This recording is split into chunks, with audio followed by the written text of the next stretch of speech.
Hello friends, स्वागत है आप सभी का आपके अपने YouTube channel Rajasthan education hub में। और हम साइकोलॉजी में अध्ययन कर रहे थे वृद्धि और विकास। तो आज की इस क्लास में हम अध्ययन करेंगे विकास में होने वाले कुछ परिवर्तन। तो देखिए कि विकास की प्रक्रिया के दौरान कई तरह के परिवर्तन होते हैं। इन सभी परिवर्तन को हरलोक ने 4 भागों में बांटा है। तो कौन कौन से हैं देखिए। तो पहला है आकार में परिवर्तन, अनुपात में परिवर्तन, पुरानी आकृतियों का लोप होना और नए लक्षणों तथा आकृतियों का संचयन होना। तो ये 4 प्रकार के 4 भाग जो हैं परिवर्तनों के विकास की प्रक्रिया के दौरान ये बताए हैं हरलोक ने। आकार में परिवर्तन जो है होता रहता है बालकों के, अनुपात में भी होता रहता है, पुरानी आकृतियों का लोप हो जाता है और नए लक्षणों और नई आकृतियों का संचयन हो जाना। तो ये बताए हैं 4 भाग जो कि हरलोक के द्वारा बताए गए हैं। तो ध्यान में रखिएगा। अब देखिए हम अध्ययन करेंगे विकास की अवस्थाएं कि विकास की प्रक्रिया को बेहतर समझने के लिए इन्हें कुछ अवस्थाओं में बांटा जाता है तथा इस विषय के संदर्भ में अलग अलग मनोवैज्ञानिकों के अलग अलग मत है। अब देखिए कि विकास की कितनी अवस्थाएं हैं। तो देखिए यहाँ से जो अब जैसे हरलोक ने कितने बताए हैं, 10 भागों में बांटा है विकास की अवस्थाओं को। तो यहाँ पे बहुत सारे मनोवैज्ञानिक आएंगे जिन्होंने विकास को अलग अलग तरीके से प्रस्तुत किया है। तो हमें सभी का ध्यान में रखना है कि किसने कितने भागों में बांटा है और कैसे। देखिए हरलोक ने माना है कि पहला होता है पूर्व प्रस्तुति का काल, दूसरा शेष अवस्था, फिर बचपन अवस्था, फिर बाल्यावस्था होती है। फिर उन्होंने बाल्यावस्था को भी 2 भाग में बांटा है। तो एक बार देख लेते हैं कि पूर्व प्रस्तुति काल बताया इन्होंने कि गर्भ धारण से लेकर जन्म तक की अवस्था। दूसरा बताया इन्होंने शेष अवस्था, जन्म से 2 सप्ताह तक। फिर बताया है इन्होंने बचपन अवस्था, बेबीवुड, जन्म के 2 सप्ताह बाद से 2 वर्ष तक। देखिए जो बचपन अवस्था है ना, ये हरलोक के अलावा किसी ने नहीं बताया। मतलब ये नाम आप ध्यान में रखिएगा कि बचपन अवस्था जो है ये सिर्फ हरलोक के द्वारा ही बताया गया है। तो ये थोड़ा सा इंपॉर्टेंट है। और शेष अवस्था ने बताई है कि जन्म से लेकर 2 सप्ताह के का जो टाइम होता है वो होती है शेष अवस्था। बाल्यावस्था को उन्होंने बताया कि यह अवस्था 2 वर्ष से लेकर 10-12 साल तक की जो होती है बाल्यावस्था होती है। बालिकाओं में उन्होंने माना है 10 साल तक और बालकों में उन्होंने माना है 12 वर्ष तक। यह अवस्था 2 भागों में है बाल्यावस्था। पहला होता है प्रारंभिक बाल्यावस्था, दूसरा उन्होंने बताया है उत्तर बाल्यावस्था। यानी कि प्रारंभिक बाल्यावस्था उन्होंने माना है 2 वर्ष से लेकर 6 वर्ष तक और उत्तर बाल्यावस्था उन्होंने माना है 6 साल। बालिकाओं में होती है 6 से 10 साल और बालक में होती है 6 से 12 साल। तो ये थोड़ा सा आपने ध्यान रखना है हरलोक के अनुसार।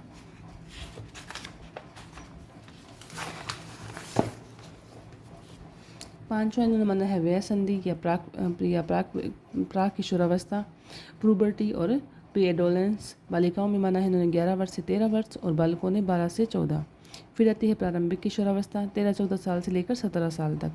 इसके बाद आती है उत्तर किशोरावस्था 17 वर्ष से 20 वर्ष तक। प्रारंभिक वयस्क अवस्था मानी है इन्होंने 21 वर्ष से 40 वर्ष तक। मध्य अवस्था मानी इन्होंने 40 वर्ष से 60 तक और वृद्धावस्था मानी है 40 वर्ष तक, 60 वर्ष से लेकर मृत्यु तक। तो ये है हरलोक का वर्गीकरण। इन्होंने 10 साल मतलब 10 अवस्थाएं बताई है ना। तो ये ध्यान में रखनी है कि किसने कौन से वैज्ञानिक ने कितनी अवस्था बताई है और हमें ये याद करने ही है। इनका कोई शॉर्टकट नहीं है, कोई और अन्य तरीका नहीं है। आपको याद ही होनी चाहिए कि इन्होंने कौन कौन सी अवस्थाएं बताई है, किस तरह से इन्होंने उनका डिवाइडेशन किया है।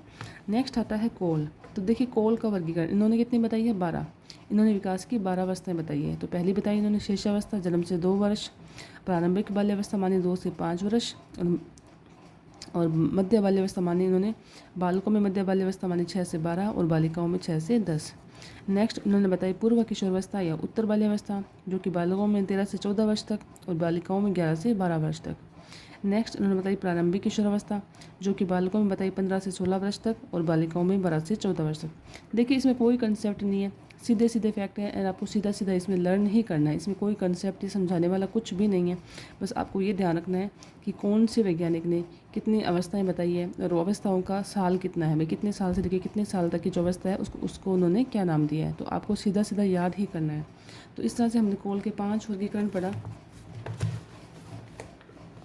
छठा इन्होंने माना है मध्य किशोरावस्था जो कि बालकों में होती है 17 से 18 वर्ष तक और बालिकाओं में होती है 15 से 17 वर्ष तक। उत्तर किशोरावस्था को उन्होंने माना बालकों में 19 से 20 साल तक और बालिकाओं में 18 से 20 साल तक। इसके बाद में उन्होंने बताया प्रारंभिक प्रौढ़ावस्था 21 से 34 वर्ष तक। और नेक्स्ट है इनका मध्य प्रौढ़ावस्था जो कि है 35 से 49 साल तक। इसके बाद 10वां बताया इन्होंने उत्तर प्रौढ़ावस्था 50 से 64 वर्ष तक। फिर बताया उन्होंने प्रारंभिक वृद्धावस्था और इसने लास्ट में बताया वृद्धावस्था तो जो कि है 75 से। अब मैंने कैसे याद किया इनको ना, मैंने इनको ऐसे याद किया, जैसे मान लीजिए कि प्रौढ़ावस्था के 3 काल बता दिए, 1 2 3। कौन कौन सी होगी? प्रारंभिक, मध्य और उत्तर। वृद्धावस्था के इन्होंने 2 बता दिए, प्रारंभिक वृद्धावस्था और वृद्धावस्था। तो इस तरह से थोड़ा सा कनेक्ट करोगे तो थोड़ा सा आराम से आपको याद हो जाएगा। अदरवाइज़ ये हेडलॉक और कॉल, इन 2 के जो है याद करें थोड़ी सा मुश्किल है। अब देखिए, इन्होंने बाल्यावस्था के इन्होंने 2 बताए, शैशवावस्था 1, बाल्यावस्था के उन्होंने 2 बताए, प्रारंभिक और मध्य। किशोरावस्था के इन्होंने पूर्व किशोरावस्था, प्रारंभिक किशोरावस्था,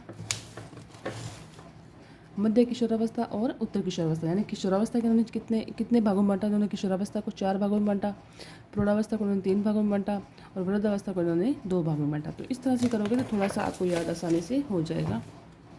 नेक्स्ट देखिए, रोस ने सिर्फ 4 ही बताई थी, शेषावस्था, पूर्ण बाल्यावस्था, उत्तर बाल्यावस्था और किशोरावस्था। शेषावस्था को उन्होंने माना 1 से 3 साल तक, पूर्व बाल्यावस्था को माना 3 से 6 वर्ष तक, उत्तर बाल्यावस्था को माना 6 से 12 वर्ष तक और किशोरावस्था को माना 12 से 18 वर्ष तक।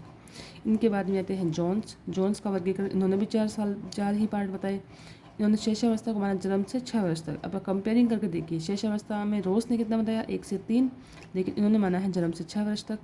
बाल्यावस्था माना इन्होंने 6 से 12 वर्ष तक, किशोरावस्था माना इन्होंने 12 से 18 वर्ष तक और प्रौढ़ावस्था जो माना इन्होंने 18 वर्ष तक। मुझे जोन्स का काफ़ी सही लगता है कि इन्होंने जो डिवाइडेशन इनका जो है वो जो रियल में हम जो पढ़ते हैं वैसा ही है, तो जोन्स का थोड़ा सा सही है।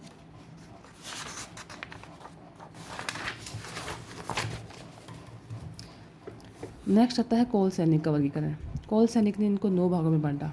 जन्म पूर्णावस्था, गर्भाधान से जन्म तक, शेषावस्था जन्म से 3-4 सप्ताह तक, आरंभिक शेषावस्था 1 माह से 15 माह तक, उत्तर शेषावस्था 15 माह से 30 माह तक, पूर्व बाल्यकाल 2.5 वर्ष से 5 वर्ष तक, मध्य बाल्यकाल 5 वर्ष से 9 वर्ष तक, उत्तर बाल्यकाल 9 वर्ष से 12 वर्ष तक, फिर किशोरावस्था मानी 12 वर्ष से 15 वर्ष तक और उत्तर किशोरावस्था मानी 15 वर्ष से 21 वर्ष तक। अब इसको हम कैसे अलग करेंगे? तो देखेंगे कि इन्होंने शेषावस्था कितने पार्ट में बांटा। तो इन्होंने शेषावस्था इनको माना, इन्होंने शेषावस्था से लेके 3 पार्ट तो इन्होंने शेषावस्था के माना, बाल्यावस्था के भी इन्होंने 3 पार्ट और किशोरावस्था के इन्होंने मांगे 2 पार्ट जो है इन्होंने किशोरावस्था के इन्होंने 2 पार्ट माने। तो इस तरह से आज के इस वीडियो में हमने जो हमारा बाल विकास का, वृद्धि और विकास का जो टॉपिक है वो हमने ऑलमोस्ट कंप्लीट हो चुका है और इसको हम अच्छे से पढ़ चुके हैं। और इसकी PDF जो है मैं आपको जो है प्रोवाइड करवा दूँगी, लेकिन बाल्यावस्था की ये जो पूरी कंप्लीट हो चुकी है, PDF आपको इसकी टेलीग्राम पे प्रोवाइड करवा दी जाएगी। और नेक्स्ट जो हमारा टॉपिक रहेगा वो रहेगा विकास के सिद्धांत, फ्राइड का मनोविश्लेषणात्मकवाद। तो वीडियो पसंद आए तो प्लीज़ लाइक शेयर सब्सक्राइब जरूर करना। और धीरे धीरे हमारा साइकोलॉजी जो है इसको भी हम बहुत जल्दी कंप्लीट कर लेंगे। रेगुलर आपके एक क्लास रहती है तो फटाफट नोट्स कंप्लीट हो जाएंगे, तो साथ साथ अपने नोट्स बनाते रहना। और ये नोट्स आपको रीड और फर्स्ट ग्रेड दोनों में यूज़फुल रहेंगे। तो प्लीज़ वीडियो पसंद आए तो लाइक शेयर सब्सक्राइब करें। Thank you. जय हिंद, जय भारत।